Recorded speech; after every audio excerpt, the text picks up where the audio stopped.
Aerys Targaryen was the last of his name to sit on the Iron Throne. Known far and wide as the Mad King, his was a reign of instability and terror. The Seven Kingdoms are well rid of him and his kind. Oh, he may have appeared to be a capable ruler at first, but that was due in no small part to his counselors, led by the hand of the king, Tywin Lannister. There may have been years of peace and prosperity during Aerys' reign, but it was Tywin who was really running the country, as Aerys spiraled further and further into insanity. The dragon spawn were famous for losing their minds. It was the price they paid for centuries of keeping the bloodlines pure. And Aerys more than happily continued the noble sister-fucking tradition of his forefathers. As the years passed, Aerys' behavior became increasingly erratic. He cut himself so often on his Iron Throne, many referred to him as King Scab, though never to his face. It was rumored he had developed an obsession with wildfire, and was known to inflict horrific punishments on those he considered enemies, including burning them alive.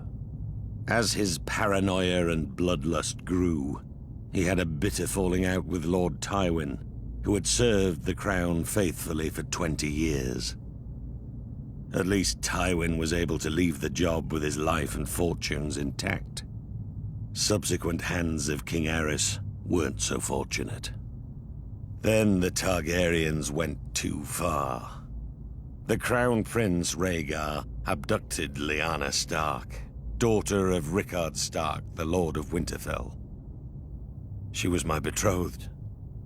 She was my beloved. Beautiful and spirited woman, and I loved her more than life itself. Rhaegar went south with Lyanna, hiding her away in Dorne. What harm he inflicted on the poor girl, the gods only know. Brandon Stark, Lyanna's eldest brother, was outraged. He rode to King's Landing to confront the king and demand his sister's safe return. Instead, Aerys had him executed, his father, Rickard Stark, as well. There wasn't much left to discuss after that. Aerys feared their loved ones would seek revenge for what he did. He was right to be afraid.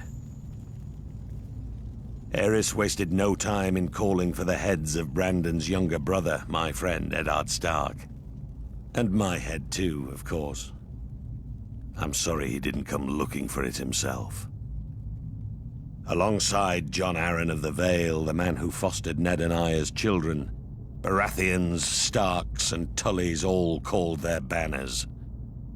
Once our rebellion began, the Mad King's days were numbered.